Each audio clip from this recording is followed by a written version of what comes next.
Born and raised in Malaysia, hometown is Kuala Lumpur in the Far East. And I was growing up, I came from a comfortable lifestyle and I chose to come to Honolulu, Hawaii. Went to school there in 1977 and became like a professional student. I grew up in a very small town in Arkansas. Matter of fact, I always joke about this. I said by the time I graduated high school, I had worked every job my hometown had to offer. So in order to look for opportunity, most young men joined the military during those days. So that's what I did, you know, upon graduating high school. Matter of fact, I graduated on a Friday, went to basic training on a Monday, and been going ever since. I started out as a jet engine mechanic. From there, I retrained and became an air traffic controller.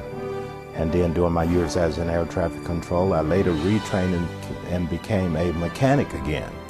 And so during the years, right after I became a mechanic again, I got reassigned to Hawaii. While I was in Hawaii, I was fortunate enough to meet my wonderful wife, Rani. And we became best of friends and later went on and got married, and 21 years later, here I am. When I met Al, I just finished my graduate studies. I attended University of Hawaii at Manoa campus, and I worked in retail, on the retail side for a while. I became a store manager at one of the high-end retail stores in Honolulu, and while there, I was told we need to transfer because Al was being relocated, and that happened to be California. And then once we started there, I became a store manager, and shortly after they promoted me to district manager. I had 5 stores that I overseed in California. You know, he wanted to do more because he was still young. So I said, why don't you go to Hawaii, where we came from, and see whether maybe we should relocate there back again to Hawaii. When I went on that trip, see, Rani had given me 1 check in case of an emergency.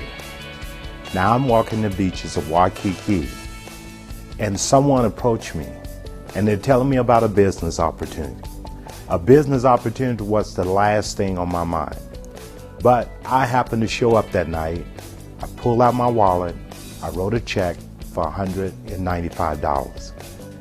That was the beginning of something big for me because that was a multi-million-dollar decision for me. Al joined a network marketing company. I had no problem understanding that, but what I had a problem with was he wanted me to quit my job the next day because he had joined the business and he wanted me to be his partner. 6 months later, I had left the military, Rani left her job, and we have never worked for anyone since. But I just felt as though also that if we both were on the same page, moving in the same direction, it would be much easier to get to where we were going. I always showed a sense of urgency on getting things done. And I promoted up in the ranks in the military fairly quick because I joined the military when I was 17 years old. I was a master sergeant by the time I was 24. And so I had been in a position of authority for many, many years. My last years I spent as a recruiter and also as a recruiting supervisor. And so we had a monthly goal every month. And every month we had to hit that goal in order to keep our job. And they didn't just send you back to the mainstream Air Force when you didn't produce. They made you a civilian. And so I took some of those same things right over into what I was doing in my network marketing career. I treat it like a big, big business. I show a sense of urgency on getting things done. And I instill that in all the people that I work with. You know, I instill my work ethics in them. Initially, I would want to follow Al everywhere. Whenever he went to any appointments and things like that, I wanted to be right there. So then Al made me realize, Rani, when I go to an appointment, you stay back and then you can do other parts of the business whereby you can make phone calls, you can do follow-ups and create new appointments and to see how the business is going along for each of our team. So that made very much sense in regards to growing our business, and that's how we grew our business very fast. And all of a sudden, real estate fell in our hands. The real estate company was based on a networking concept, and to me that was incredible. That year we earned about $218,000 in income. The following year, coming in 06, we did about 1.3 million, and then we went on the following year and did about 1.1 million in income. Then all of a sudden the real estate market turned. You know, what we thought was the best business we ever could have been in turned out to be the worst business we ever could be in. But along the way, we still stayed positive behind that. And, you know, and someone had been chasing me about this opportunity, FDI, for about 6 months, and I never would look at it. So I contacted my friend back and said, I don't care what you're doing, as long as it's legal, count me in, I'll be there on Tuesday night. So that was the beginning. So I came back on a Tuesday night, which was October the 10th.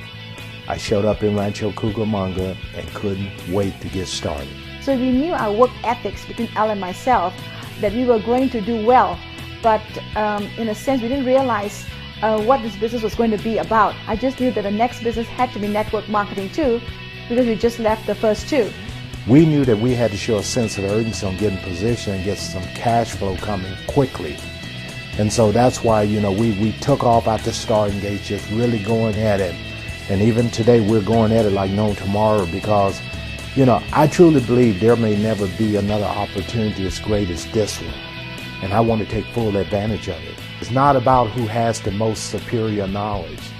It's always about who can build the biggest organization. All we need to do is just focus on our business and do whatever it takes to grow our business and keep our team excited and motivated, and we ultimately all get what we want. You know, Al always talks about once you're being stretched, you can never go back to the original way it used to be.